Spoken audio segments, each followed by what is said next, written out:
What's up, everyone? Welcome back to Dipped in Tone. I'm Rhett. I'm Zach. We're back. Yet again. It's like we never left. We're wearing the same clothes. It is almost like we have not left since the last episode. It's like we've been in the same space, in the same chair, in front of the same microphone, camera, since the last one. So maybe, since for those listening at home, they don't know how often we do this. But let's talk about some stuff we're looking forward to. Because we're halfway through the year, you know? I like that. Okay. So, all right. Do you have anything coming up that you're like? Yes. I plugged it in the last episode, but Fretboard Summit in August, Chicago.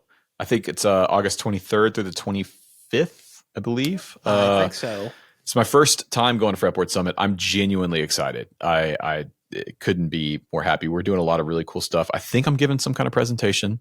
And then we're definitely we're organizing this big group bike ride that ends at a distillery, and we're going to play a show and like do some music and stuff there. And it's open to, I think, anyone attending on that Thursday.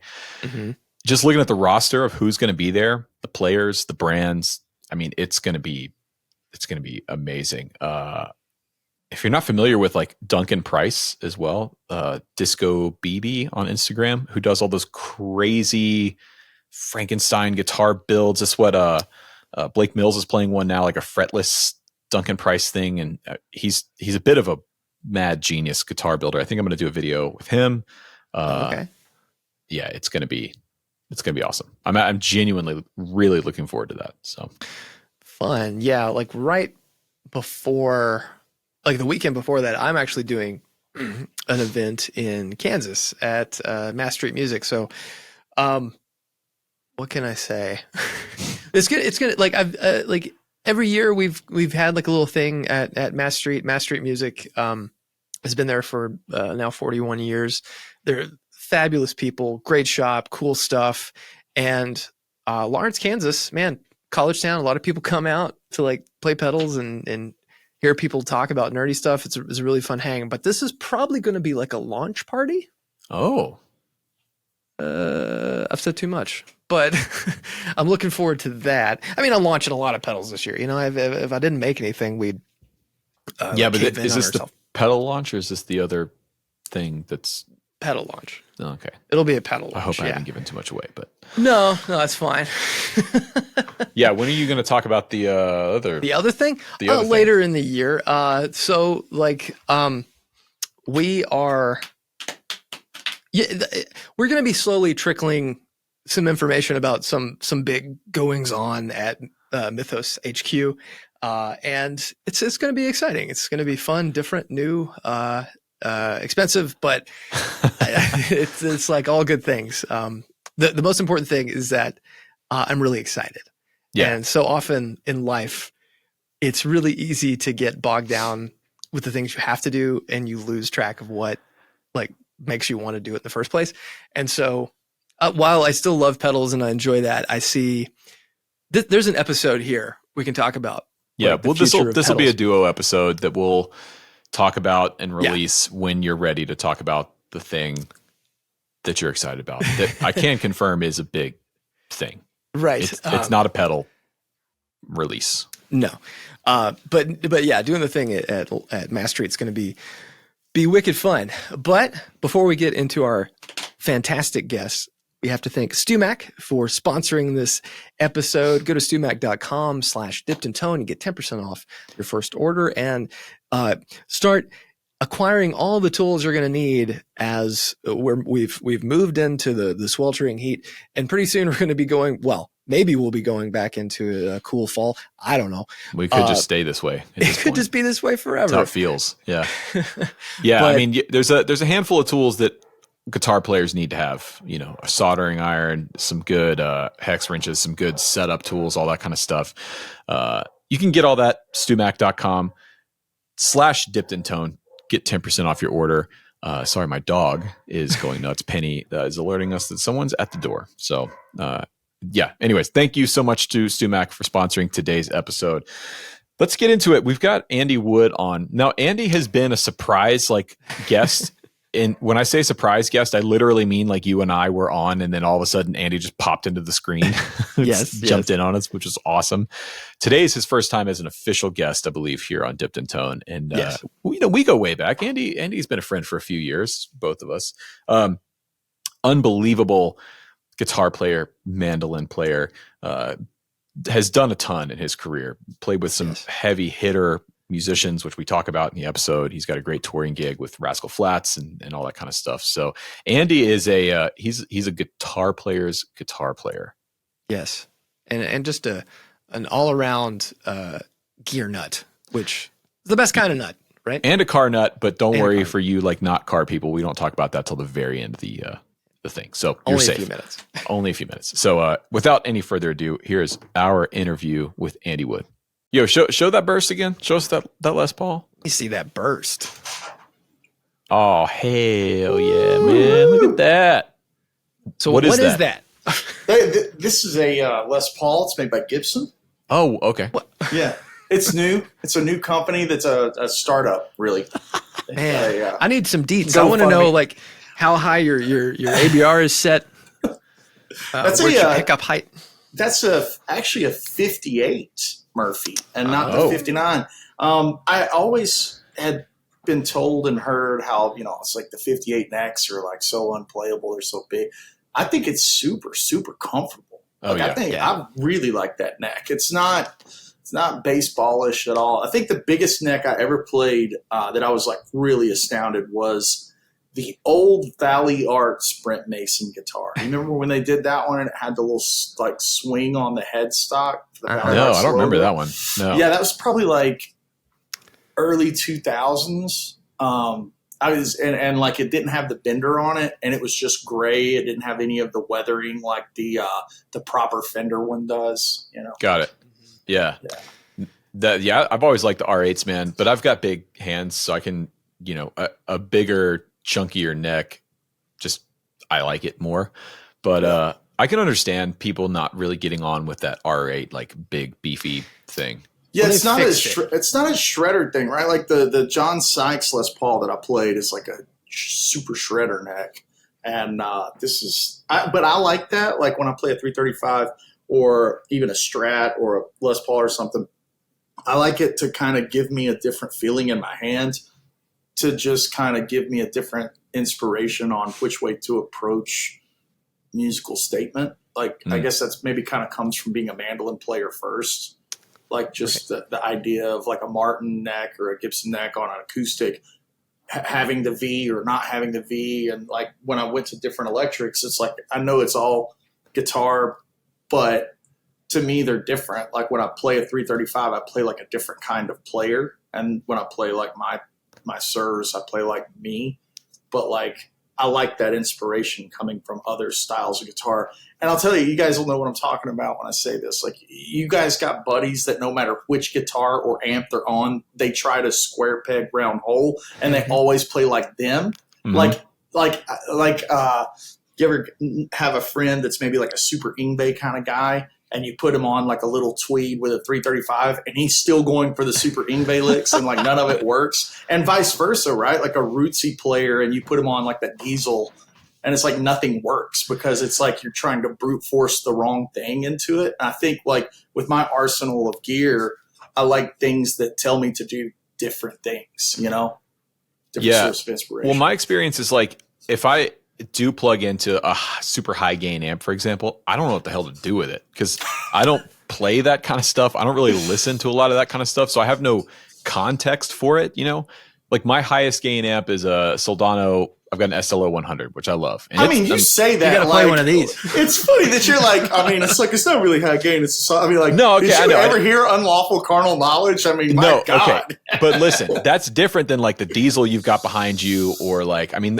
talking about some high gain amps, So that's funny because when I have a Soldano, I'll push it harder. And then when I run the Diesel, I run it back. Like my gain levels tend to be kind of similar. But they voice differently and they have a different thing, right? Like, I guess the only difference is like when I do the Skank Banger gig with Ben Eller, like I just put the 5153 on Nuke and just go for it, Steve licks. That's what I'm talking about. I have none of those licks. I've got none of those chops. So it's like I can push some mediocre blues licks through this thing and see how it sounds, you know? Hey, by the way, the stuff you've been posting the last couple of videos with Dylan in your studio, man, thank you.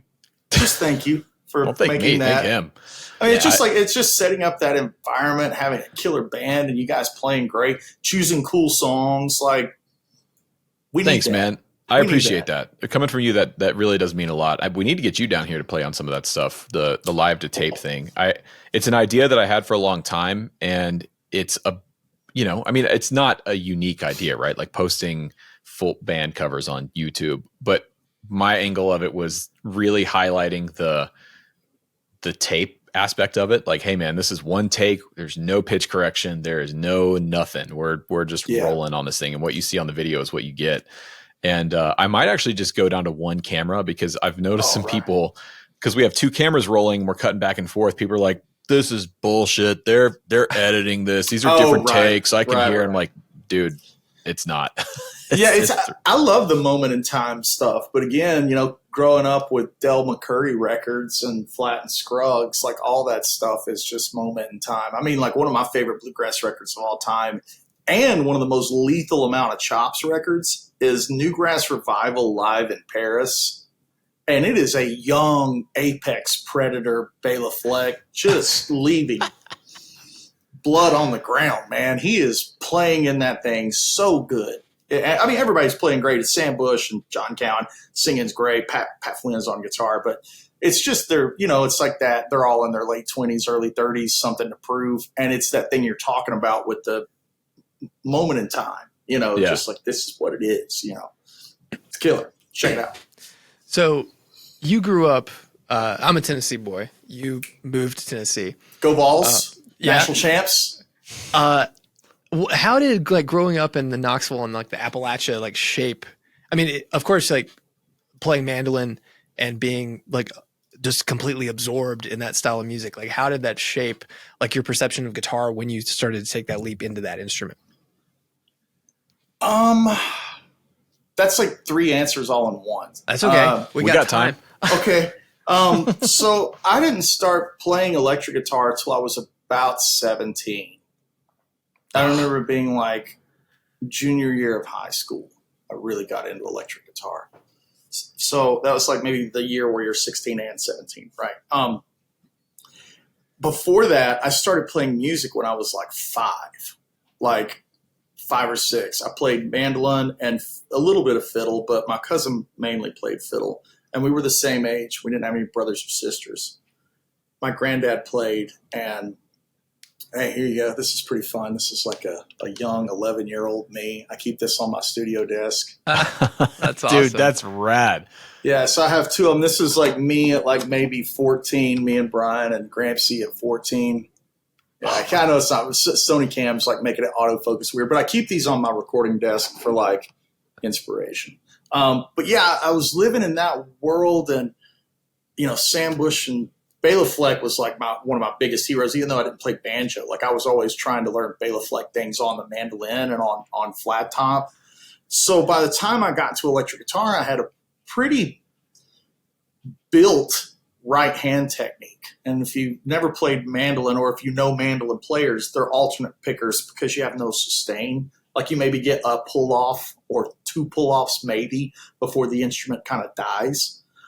So when I got into electric guitar, it was because of the New Nashville Cats record. It's a Mark O'Connor record called the New Nashville Cats. And I bought that record because it had Sam and Bela and Jerry Douglas on it. And I was like, all right, more bluegrass to put into the input, And track 4 was a song called Pick It Apart. And it had this ripping alpha level Telecaster solo. And I opened up the credits and I was like, who and what is a Brent Mason? What is that? And that's what really made me want to learn how to play electric guitar. And that was this big life goal journey. I was like, if I'll ever be able to play that solo, I'll just feel like I could quit guitar. It's so I dedicated my life to electric guitar just out of the passion of that. That same year, I went from never hearing Steve Vai or Paul Gilbert or Steve Morris or any of those super shredder kind of guys. And I heard all of them at once. I was working at a theater in Pigeon Forge, playing mandolin and strumming acoustic. And I was backstage kind of noodling on the electric player's electric. And I was just playing all my bluegrass licks on it, right? Like I did not playing proper electric guitar. And he's like, man, you must listen to a lot of Steve Morris and Paul Gilbert, because he was hearing the thing. And I was like, no, who's that? And so he goes, oh, man. So he just started compiling all of the things that I should have heard, like Passion and Warfare, High Tension Wires, EJ's Tones, like all of these, Al Di Meola, Friday Night in San Francisco, even though that's an acoustic thing. He put all of this stuff together. And every week or two, he would come back with another mixed CD. His name's Jimmy Green. And those records really kind of were really formative and to make finding my way. By the time I got to the first time I heard John Petrucci, I was probably like 21 or 22. So yeah, it was just like I got into everything late, and I got into everything backwards. Like I got into John Petrucci because of Liquid Tension, not because of Dream Theater. Right. Yeah. And by the time I got into him, he was getting ready to release his first record, which is Suspended Animation. And if you haven't heard that record, it's like really, really dregsy at times. Like that record is not very Dream Theater-y at all. And so I was getting this input, and most people had years of Dream Theater music. And so this stuff, they either loved it or they maybe didn't like it. Like whatever. It was like not Dream Theater. I didn't have that. I was like, I got all of his different things all at once, and I just was like cherry picking. So all of this like moment in my life was just happening at the same time. And so, from there, seeing guys like Alan Holdsworth or even Steve Vai, when he would just like lick his finger and hold his hand up in the air and play like a whole line with just the left hand, I was like, how in God's name is that real? So because the idea of legato didn't make any sense to me. So, fast forward 15, 16 years now, freaking here we are or whatever. Yeah. So you start on mandolin in the bluegrass world. So I'm not a mandolin player, and I don't think it's in the cards for me. My fingers are like too physically wide for the frets of like a regular mandolin. But you come from the bluegrass world, so I imagine from early on, like chops and technique were pretty important, right? Like for that instrument, like you said, there's no sustain, just the physical spacing of the strings and the frets. Like it requires some facility to even be able to play some basic stuff. So do you think that's kind of what led you to jump straight into with the electric guitar? I mean, all the names you're talking about are like the shredding elite of guitar. So it's like very clearly you had an ear for technique, facility, like musical athleticism. And do you think that came from the mandolin, or was that just always what you wanted to hear? So like part one and part two of the answer to that. Part one is in bluegrass and in that cultural style of music, chops is not really looked at through the scope or the lens that chops is looked at through everything else. Like if you want to play Molly and the Tim Brooks, it's an old Bill Monroe tune.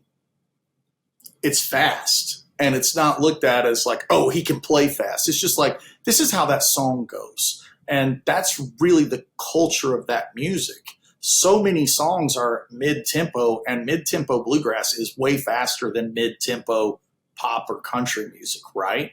So guys don't get caught up in like the nuclear arms race of chops in bluegrass. Like everybody wants to phrase really well. Everybody wants to have great tone.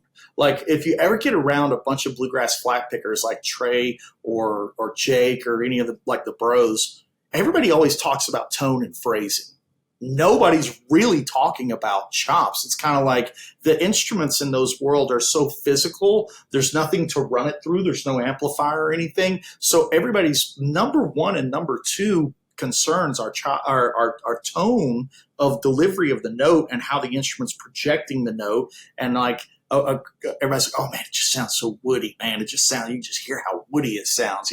Like that's the kind of thing everybody's focused with. So chops is like third and fourth tier of importance because every song in the catalog is kind of bouncy and lively versus the kind of guys that I was talking about from the electric guitar world, where like songs typically aren't like Stress Fest or, the outro solo of Cliffs of Dover or something. Like, songs typically don't have that level of speed in them. So when you see them, it becomes like this conversation of chops. So like part one, I never focused on chops. I focused on learning a huge library of tunes, 200 or 300 fiddle tunes or bluegrass tunes. I just wanted to be able to play at the bluegrass jams. I just want to go to the festivals and not have to and sit on the sidelines. I wanted to play with the guys, the older guys, play music in the parking lot or whatever. So that developed my chops as like a byproduct. It was Right. like working on precision and control made me really fast. Like, I never worked on being fast. I just worked on control and projection and tone and precision and clarity and articulation.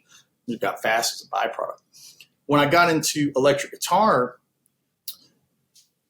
I was getting all of that music at the same time, like all of that hyper chopsy music at the same time. And I really connected with the Dixie Dregs because they had songs like The Bash, which The Bash is actually just like 6 fiddle tunes put together.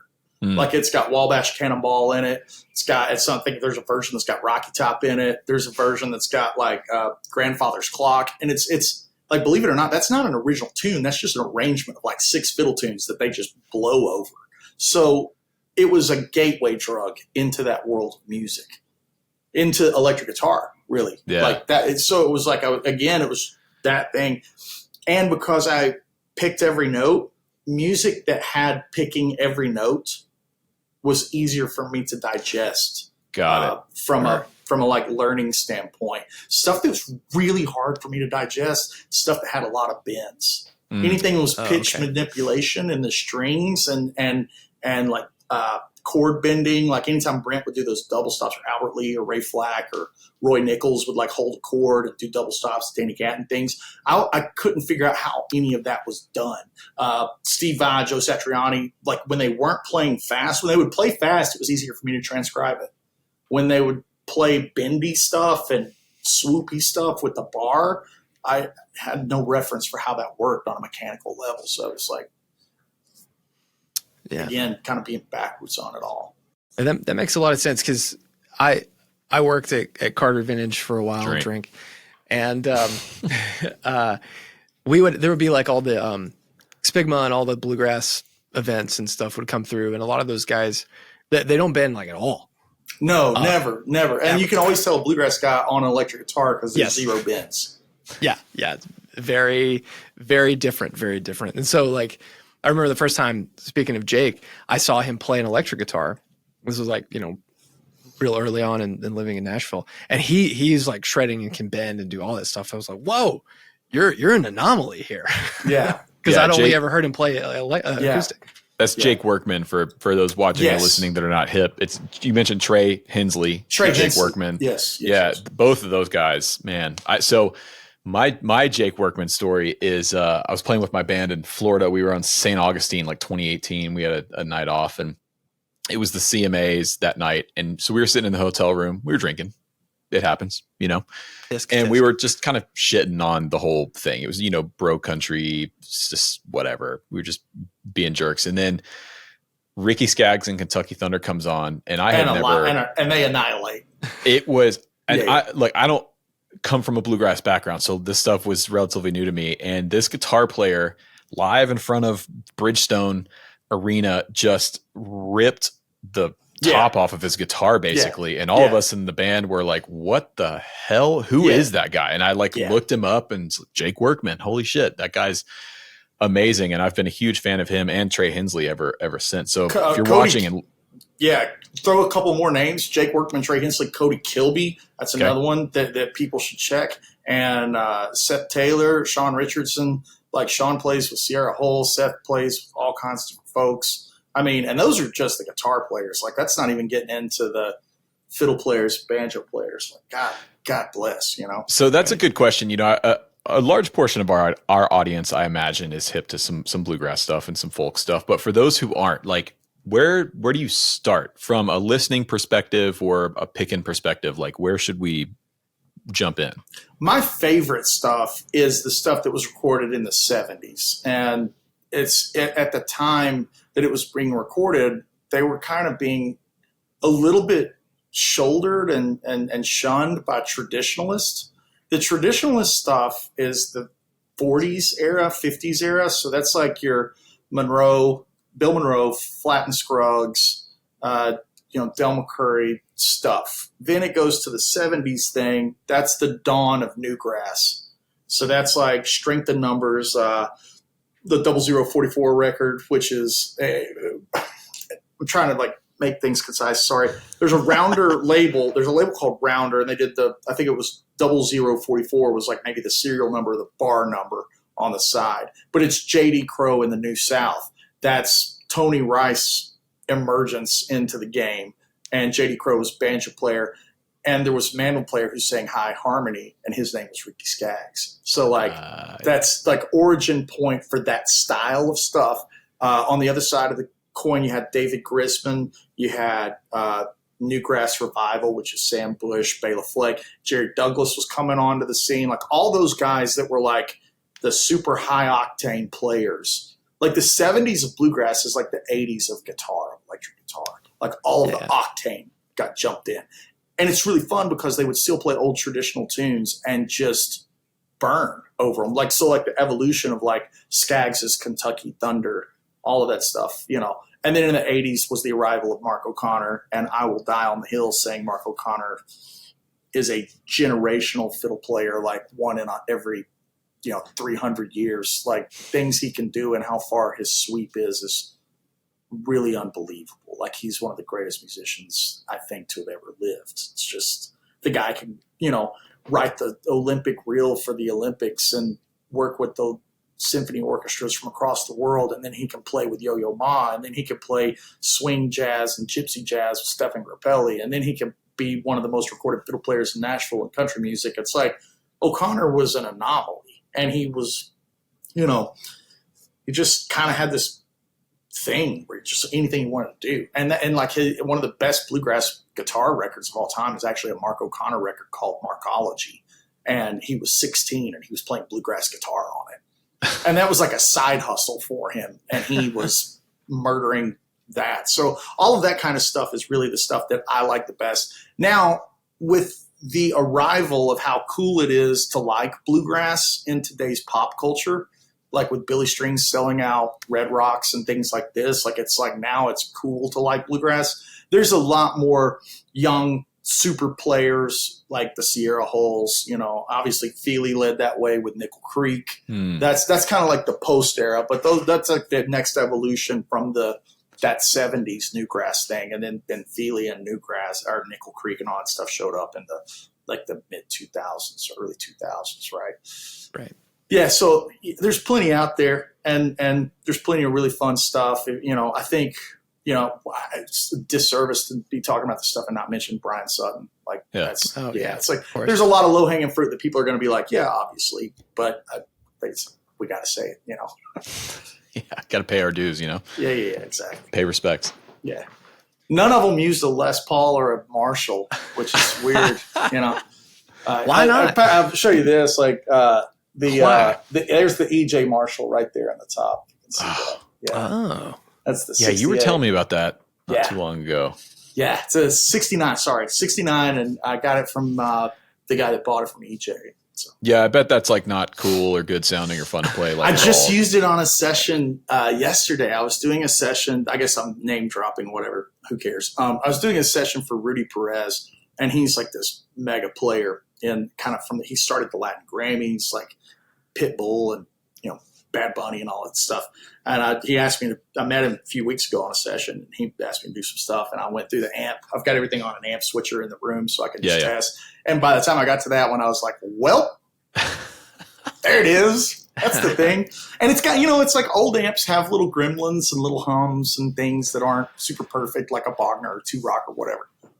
But boy, when you hit that first chord, and it's just like, just big and chewy sounding. And I love 100 Y heads because they have that immediacy, It's not even like the volume that I like so much. Like when I play my music and all my instrumental music, like we got to play Sunday. We did a tour last week with it, but I use the new Sir SL68 because it's like touring with an old Plexi, and I just run it loud and clean. I run everything in the front of it, loud and clean, get my gain from the pedals, and it sounds glorious. Well, that's what they were designed to do, right? Like those amps came into being because they needed more volume to fill up the venues that these people Right. were playing in. You know, they were, the byproduct is you get the amazing distortion and the Marshall thing. But I totally agree with you on the 100-watt amp. You know, I have a few, like this 2-Rock, for example, is the 100-watt classic reverb, and there's like a density to the sound that you don't necessarily get with a lot of lower wattage amplifiers. It's like it's a bandwidth. There's more information there,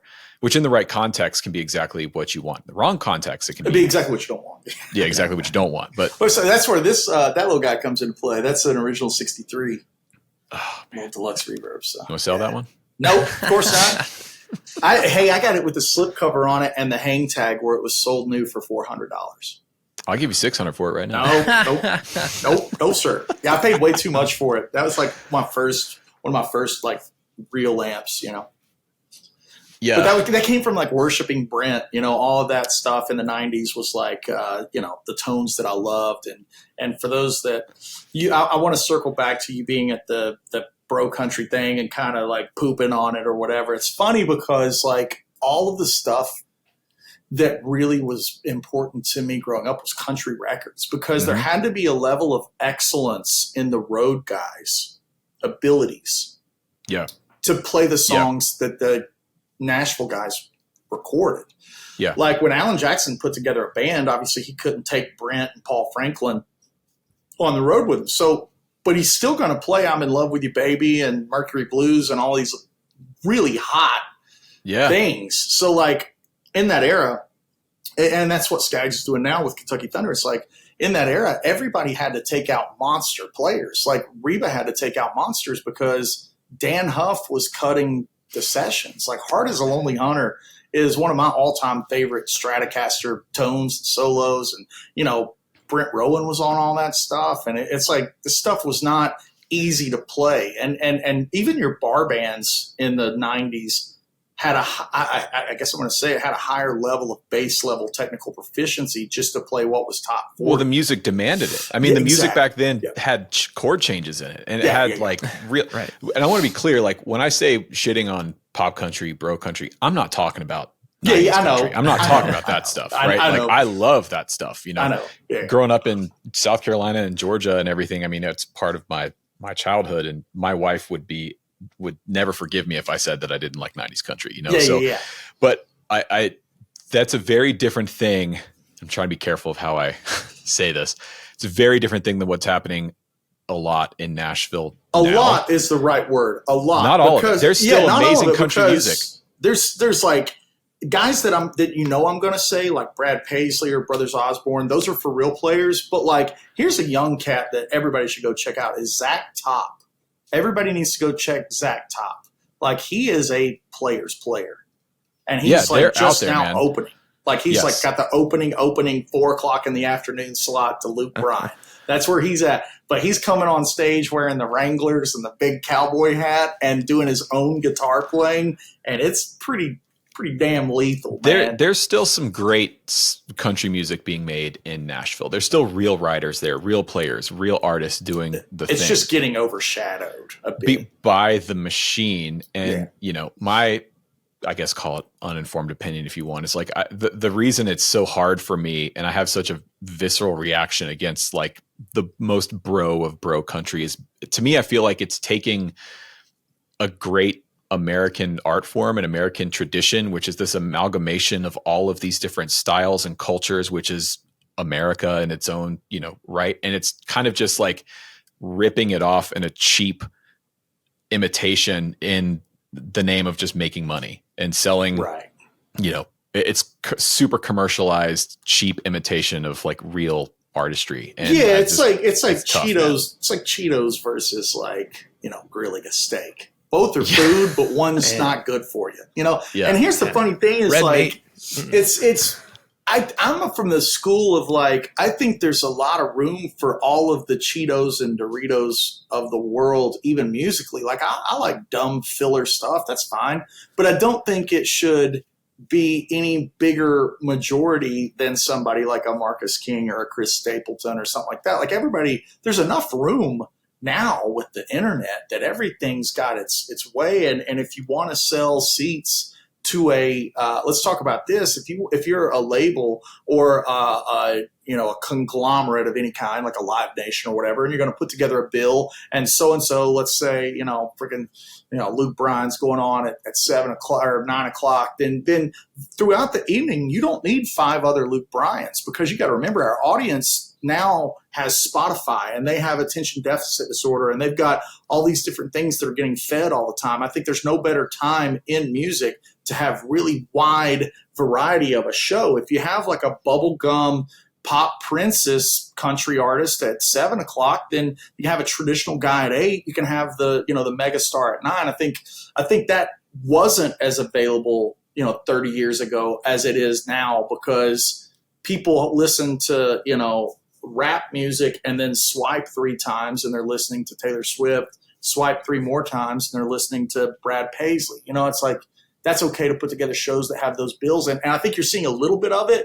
with like Brantley Gilbert going out with Nickelback or Five Finger Death Punch. It's like, but the audience is like, those tours are slamming because the audience is just kind of likes music, And I don't know if in 2005, if Marcus King would have cut through the mud.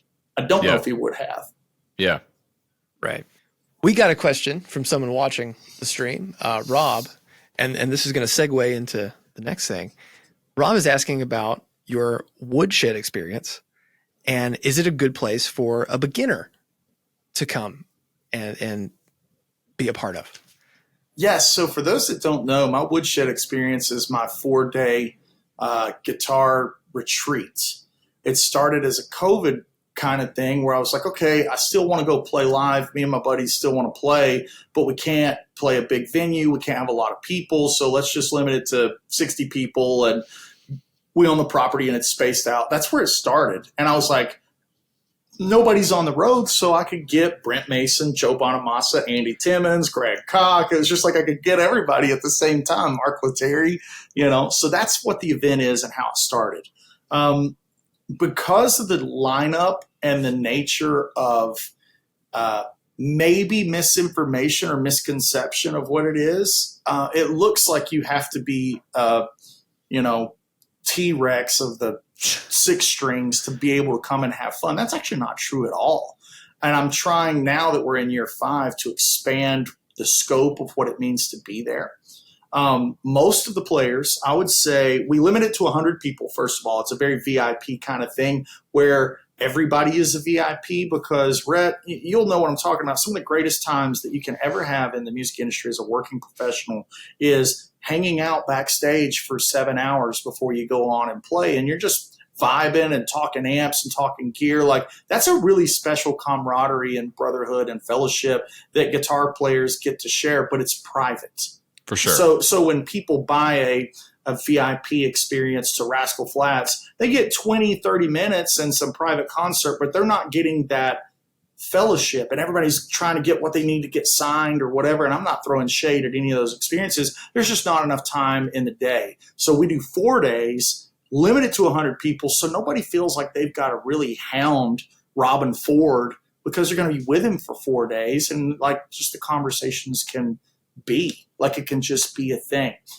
Most of the players that come to it, I would say if there's 100 people at it, 93 of them are weekend warriors at best. There'll be 7 that want to be career players that are like 22 through 28 years old. Like, there'll be 7, maybe, and everybody else is a weekend warrior. Just like, let me put it in comparison. Rhett, you and I are car guys. There's no danger of me waking up tomorrow and having the skill set of Schumacher or Nicky Lauda. There's no danger of that. There's no chance. But I still want to go to the racetrack. I still want to do some of these experiences like the Ron Fellows School and I want to go out and throw a car around and basically put on the cape and run around the bedroom and pretend I'm Superman for a little bit. Like, that's a hobby that I love. And if you're an automotive enthusiast, you just love it and you want to be around it. Yep. That's the equivalent of what I'm doing with Woodshed. So if you just love guitar, I mean, one of our main guys that's come for 5 years, one of our most loyal guys, he's become a dear friend. His name's Randy. He started playing guitar about a year and a half before the first Woodshed. Nice. Like started playing guitar. He's always been a fan for 30 years of guitar and guitar music. And so now that we've established ourselves even more, I'm opening up, and I reached out to you last year, but the logistics didn't work. But I'm reaching out to guys throughout the community of guitar. So obviously, like this year's lineup is players. Jake's coming. Steve Morse is coming. Ariel Posen, Tom Quell, Timmons, Brent. Like the lineup is crazy. But beyond that, guys are coming that are in the culture of guitar, like Ryan Bruce, Fluff. Yeah. So I'm just inviting anybody, Mick and Dan, I'm hoping logistics work out that they can come over too. I've been talking to them. Levi Clay, who is one of the best transcribers on the internet. Like if you're in guitar whatsoever, whether you be a manufacturer that makes the fart pedal or you're a huge manufacturer like freaking TC Electronics or something, on the manufacturer side, we want you to come hang out, bring product like PRS comes and Sir and everybody. But like, if you're a dealer, you could come. Like we own this beautiful space, this beautiful lakefront property, and we have this big, like kind of airplane hangar type of buildings that we could have like mini trade show in one area, jams in the other areas. And because we're not doing it at a Hilton or a Marriott, we can play all night long at whatever volume we want to play at. And so it's just become, I'm hoping, I'm wanting it to be the thing that you go to that's filling the void of what the after hours NAMM experiences used to be.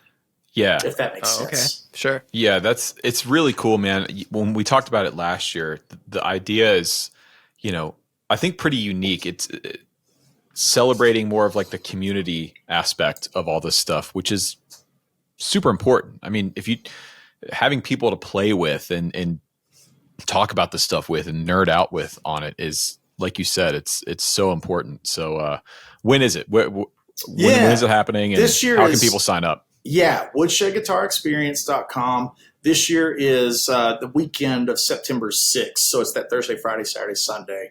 And I'll tell you this quick story. One of the coolest things that kind of exemplifies what you just said about it being community. The second year we had Robin Ford. Robin had a place or has a place in Nashville. And I was like, hey, Robin, what do you want for backline? Do you want an old Super or do you want a basement or something? He's like, no, Andy, I'll just bring an amp. It'll be cool. I'm close because it's like 80 miles from Nashville.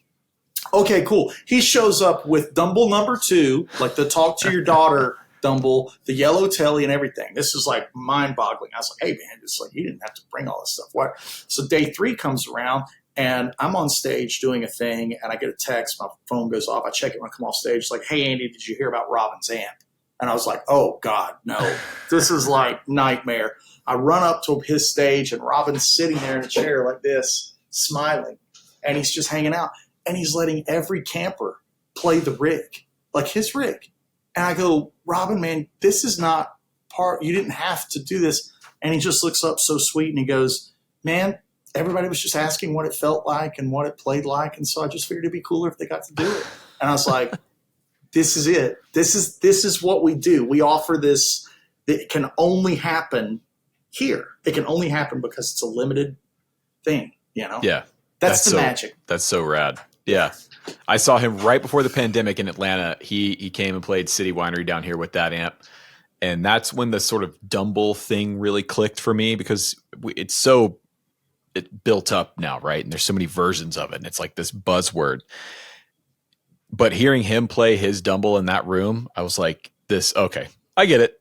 Yeah, I get it. when they are really tuned for you, when they were, they really were. And it's remarkable. And it's wild.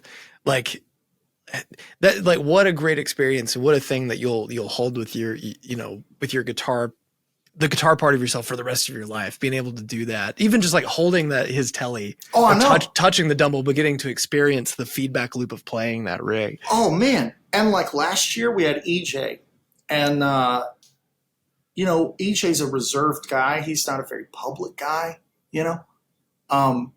And I thought, we'll see how it goes. We want to do a tone class. Obviously, that's one of the major things you're going to do is have a master class tone, freaking DJ.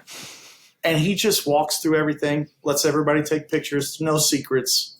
Like he started walking through like what makes the cello tone. And he had the 3 different boost pedals. The lead amp is not really that dirty. It's pretty clean. Mm-hmm. And he just stepped on each individual piece. And you kind of hear it, and it's like, it's kind of close. You turn the memory man on and off. And you turn this on and off, the Zen drive or whatever, and you turn something else. But then he goes, but the real magic is the alchemy. That's the word he used. He's like, it's the alchemy of everything. And he goes, so when I turn on all 3, and he did it, and it was just like freaking Zap or, Venus Isle or whatever, and everybody just stood up and just clapped. And it's that thing that you could never get, even if you paid for a pre-show VIP experience, because there's not enough time in the day and there's too many people concerned about asking you about your battery or your pick guard or, you know what I mean? Right. Yeah. Yeah. That sounds awesome, man. Yeah. So we'll have all that stuff linked below. Open invites. Yeah. Zach, Jason, Rhett, come. Yeah. Invites there. I'd love to, man. I felt bad. I had to cancel. Pedal. Yeah. He can bring pedals. I'll bring myself. When you first asked about it, I was like, wait, because I saw the lineup. It's like, what the hell? Why do I need to be there? There's like, do you want me to make a video or something? What's the whole thing? It's like, no, man, just come hang out. Come hang out. All right. Just come do it. I can do that. Yeah. Yeah. Because that is the magic. Not everybody, it's like all these guys are amazing because they're individuals. Like it's not like you got to get to a certain level of technical prowess before you're allowed to love the guitar.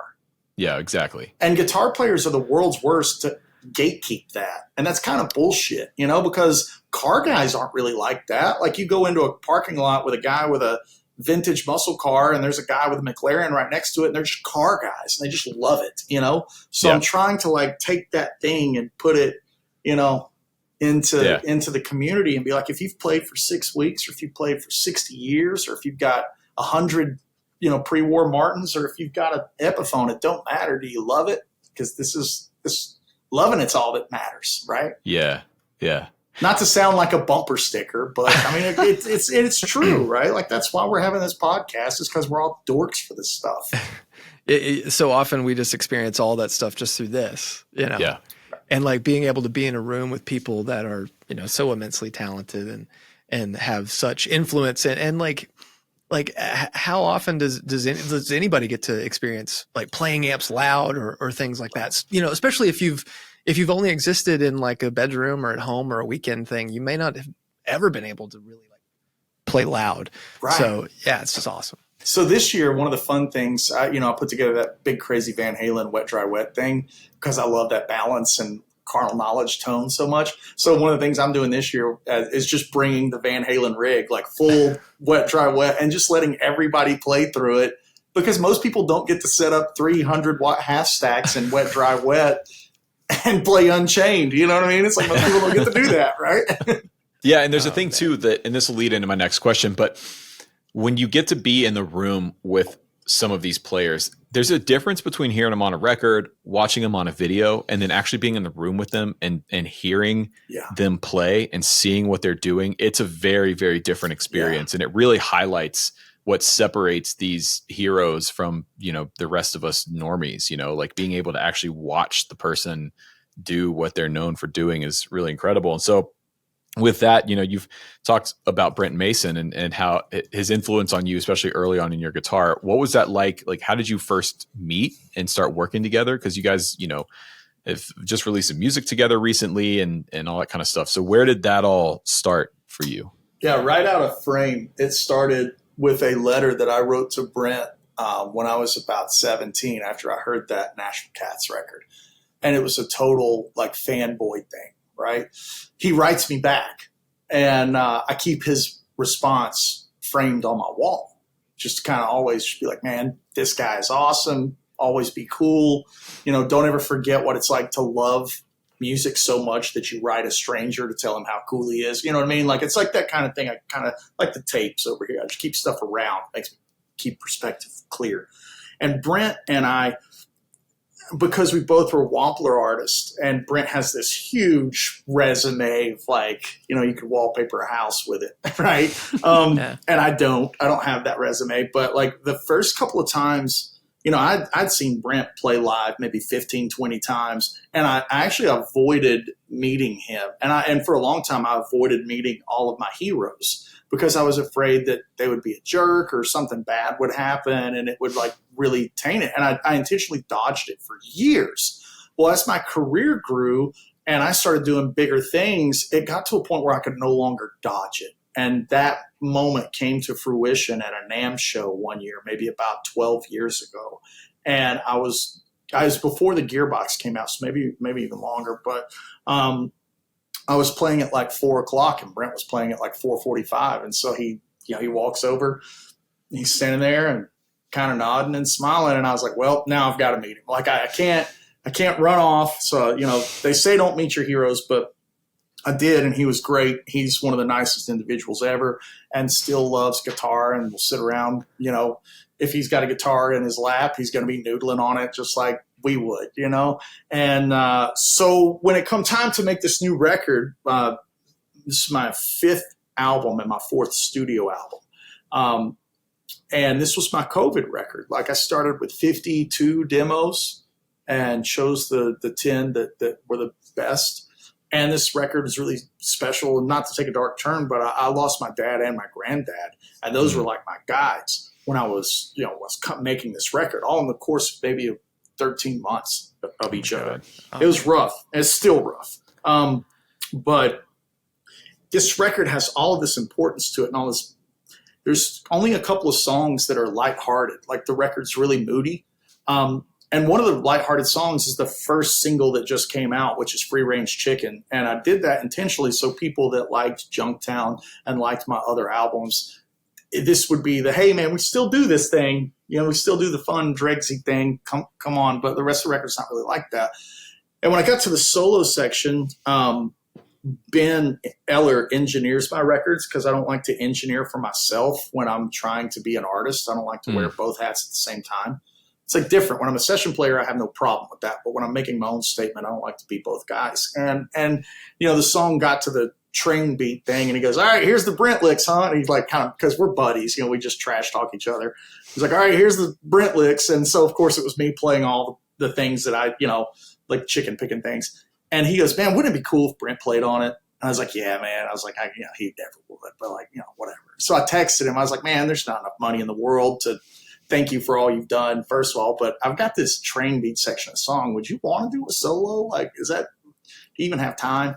And man, he sent me one solo and it was on a Friday and I drop it into the session and I was like, God dang it, Brent. It was like hot wired, pick it apart all over again. And he texts me on Saturday and he goes, Andy, don't use that one. I want to give you something good. And I was like, oh, Jesus, like what did you just give me if that wasn't good? And so he sends me the next one on Monday. He's like, I got to be in the studio on Monday for a session. My stuff's already going to be up. I'll just stay an extra 30 minutes and I'll give you another one. And I put in that solo number 2 and he happened to put up his phone and videotape himself taking the take. And it is incredible. Like, if you haven't heard it, just go to YouTube. Not even for me. Like, I made the record that if you hate me, you're still going to buy it because the Brent Mason solo is so good, right? And it's so damn good. And he's ripping all over it, doing like the back pickup telly abuse thing that he does so well. And it's got the kitchen sink licks in it. And man, when I got it, I sent it to my buddy Travis Toy, who's one of my best friends and fellow Brent aficionado. And he goes, that's it. And I was like, how cool is that? And he goes, man, did you ever think? And I got kind of misty eyed. I was like, no, man, I never thought that, one of my Mount Rushmore guys, because my Mount Rushmore guys are like, for Jeff Beck, Van Halen, and Brent's on there, Tony Rice, it's like, and Tony's gone and Ed's gone and there's no danger of, even when they were alive, wanting to play on my record, right? But like, it's cool that one of my Mount Rushmore guys is such a nice guy and has become a friend. And, we played the tune Sunday night and to stand on stage with him and do it. And another tune we did was a tune off of Hot Wired called Blow and Smoke. We played that together and I worked up like a unison harmony part with it. And like, it hit me in the fields, because it was, anytime your guys and your heroes not only just give you that affirmation, but they take time out of their schedules, they take time out of their lives to be a part of something you're doing.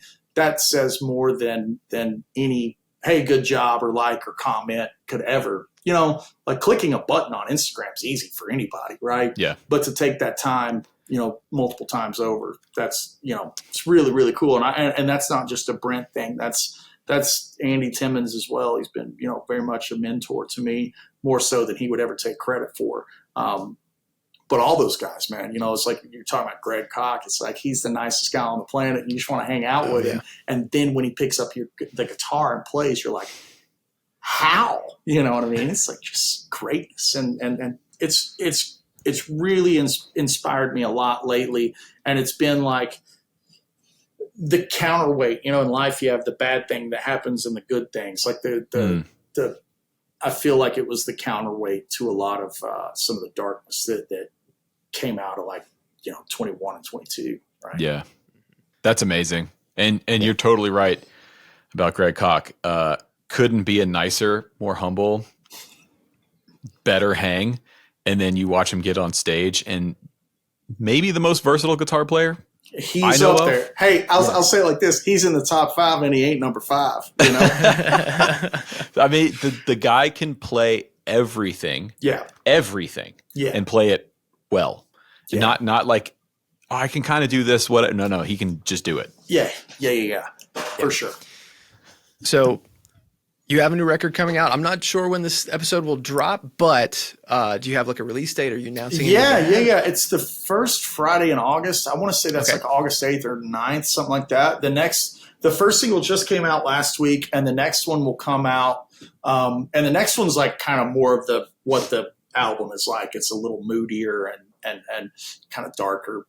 It comes out in July. So like you said, I don't know when this is going to air, but it comes out like the first or second week of July. We're doing that. This is my first record doing it with like big boy distribution and like big boy dance partners. And shout out to John Petrucci. If you hear this, thank you. Like John has had me on one of his guitar experiences one time. And since then he kind of, introduced me and he loved the demos and the stuff we were cooking up. And he's really gone out of his way to get me with like big distribution. That's the same company that does him and Satriani and all those guys called BFE. So that's who's releasing the record, Bob Frank Entertainment. And man, that's like, I've been independent my whole career. It's like kind of getting to the game late as far as, sharing what it means to be, on a distribution level. But when the opportunity came up, it was such a great pairing because BFE they did the last Extreme record. They do Al Di Meola. They do Satch. It's like, that's guitar guy fan base 101 right there. So it just made a lot of sense, Yeah. But I'm excited about the record. It's called Charisma, and people can hear it. Bonamassa did a guest solo on another tune. And the name of that tune was Moaning Lisa, because that's like episode 7 of The Simpsons when she Bleeding Gums Murphy, they have the saxophone duo. That's kind of like the he's a big Simpsons dork. So that's why that's why I named it that. But yeah, it was really cool for him to take the time out of his schedule to do one too. Awesome. As we wrap up here, last question. How's that Z06 treating you? Oh, man. Yes. The car question, right? So I got it last October. I took a delivery of a new Z06, and I've never been a Corvette guy. It's never really been my thing, unless it was really old. Like I love the C2s and I love the C3s with the big fenders, but like the 90s and, they were never really did it for me. And then when Chevrolet decided to put the engine in the mid and flat plane crank and all that kind of stuff. It's the least Corvette that's ever been a Corvette. So it makes sense for not a Corvette guy to go for the C8 or C8, right? It's C8. Yeah, it's C8. And this one, the Z06 has got the different motor, which is like the first time they've ever done a flat plane crank in it. But yeah, it's like, the car thing's great. There's a great group of guys here in East Tennessee. You should come up and go ride the Dragon with us at some point. I would love to, man. Yeah, I want to get the come up, RS5 up there and stretch its legs a little bit. Yeah, it's a great group of dudes, man, for sure. And they've got a ton of great cars, 992s, McLarens, and Huracans and all that stuff. So, yeah, come up and hang out with us. And I meant what I said for Jason, Zach, you guys, and obviously Rhett, man, it would be an honor to host you at Woodshed. Just come. Don't feel like there's any pressure. Just come and eat well and drink well and I've got it on my calendar, man. I'm gonna try and make it this year. Yeah, for sure. Yeah. I appreciate the invite, and we should do it. We should bring Dipped in Tone there. Oh, that would be super fun. We definitely have the space to provide like an area for you guys to do the thing. Yeah, let's figure it out. Happen. Yeah, awesome. Great. Andy, thanks, man. We'll talk soon. Thank you, guys. Yeah, thank you. So I had to pace myself a little bit there towards the end because I could have turned that car conversation into another hour with Andy, which we have done on the phone before. So for you not car people, you're welcome that we didn't hijack the episode, but right. Yeah. Then what people a guy. would berate me for not knowing car talk again. And it's going to be a whole thing. People don't like me anyway. I mean, I understand it gets confusing because we just start throwing around all these letters and numbers that don't mean anything to people that aren't nerds about this stuff. Right. I imagine it's some of the people that, a good portion of our audience here on Dipped in Tone, I think, listens or watches in the car, and you probably have your significant other in the car with you who, doesn't know what the hell we're talking about. But yeah, it's a taste of your own medicine there if you're not a car person. But yeah, man. But Andy, great guy, great stories, just awesome, fun. Yeah, he's one of those people that every time you get in conversation with him, you just end up talking for a few hours because he's just the chillest, nicest guy ever. And the Woodshed Guitar Experience does sound genuinely really cool. I'm going to put that on my look forward to list this year. Was supposed to go last year, but it just didn't work out at the very last minute. I felt terrible, but I really, really want to go. I think we should try and do the podcast there because it would be pretty sick. It's outside Crossville, Tennessee, which is a beautiful part of the Cumberland Plateau here in Tennessee. It's so funny, having those sort of events, not at Nashville or Knoxville or something, and because I grew up half an hour away from there. Nice. So it just feels like home. And to me, it's why would anybody want to come to here and do guitar? But it's a beautiful part of the state, and it would be a great time. And what, Steve Morris, all these incredible players, just, a murderer's row are going to be hanging out. So it's going to be awesome. Yeah. Yeah. So, hope to see some of y'all there, actually. Check it out. Link down below. All right. Are we shilling? What are we shilling today? Yeah. So I have my shill in photo form. I don't believe I've ever shilled this. Okay. But my memory is, sometimes it turns to mud. Have I showed my Vintage Deluxe, my 2-rock? I don't think you have shown the Vintage Deluxe. Okay. Well, there she is. So... Okay. So for those listening and they can't see, I have one of the 35-watt 2-rock Vintage Deluxe amps. I went to NAMM. Oh gosh, not this NAMM, but the NAMM before that, and played this and told Eli I played it a few minutes before the show opened, and told Eli, I was just sign me up for one. I'm buying one. Just when it shows up, and it's fine, no rush. And it took a while because Eli, unbeknownst to me, decided to make it with all NOS Fender parts inside because that's the kind of fantastic guy Eli is. But for those that don't know, the Vintage Deluxe is basically an amalgam of the best black panel Fender tones and tweed tones, all with incredible 2-rock reverb and a biased tremolo. This one's 35 watts. Tube rectified, switchable high-low power, and I have a single 15. Funny enough, Corey Congilio has the same app, but with the 310 cab in the same covering. So we kind of want to get them together and have them, swap them. But this has become probably my favorite amp.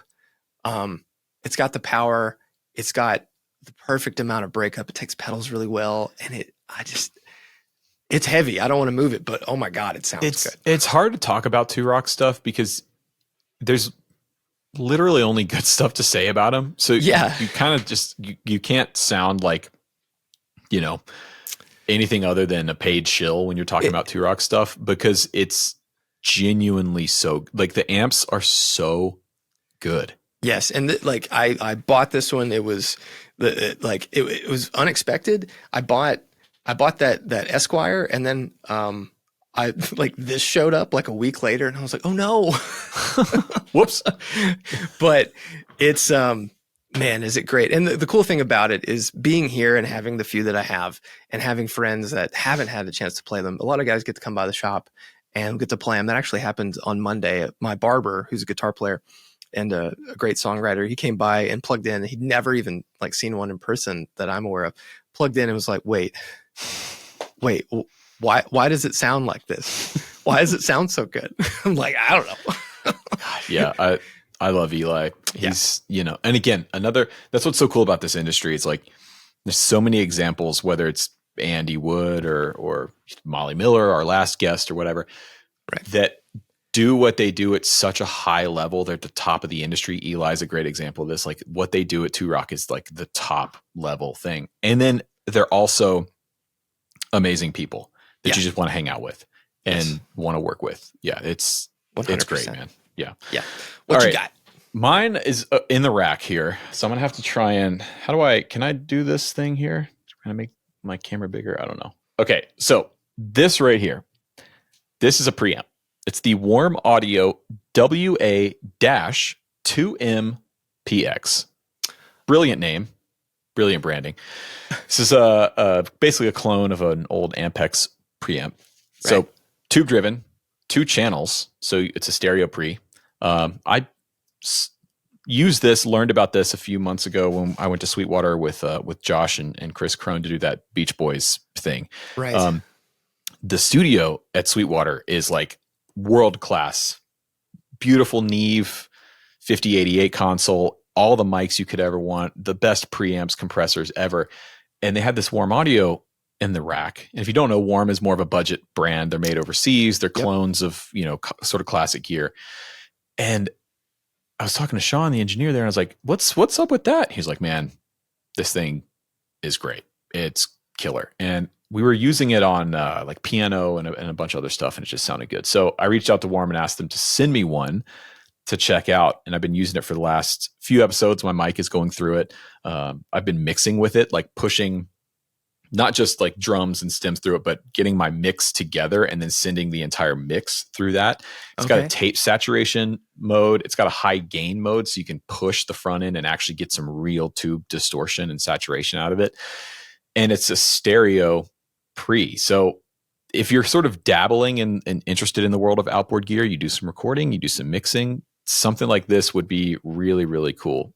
Tube driven, input level, output level, so you can drive the preamp really hard and get some cool saturation. It's rad. And just look at it. Yeah, it's neat. It's cool. Good color. Great color. So there's some recording nerd stuff for you, but yeah, that's my shill. Well, awesome. Well, again, thank you, StewMac, for sponsoring this episode. Go to stewmac.com/dippedintone to get 10% off your order, and just get ready for the gigs you got, the weather changing, and that next guitar project that inevitably you're gonna start soon. It's gonna happen. I know I will. You know? Yeah, for sure. Also, don't forget, like and subscribe. If you're watching on YouTube, leave a comment, and if you're listening on Apple Podcasts or anywhere else, leave us a review. Helps new people find the show, and we greatly appreciate it. So thanks for watching. We'll catch y'all in the next one. See ya.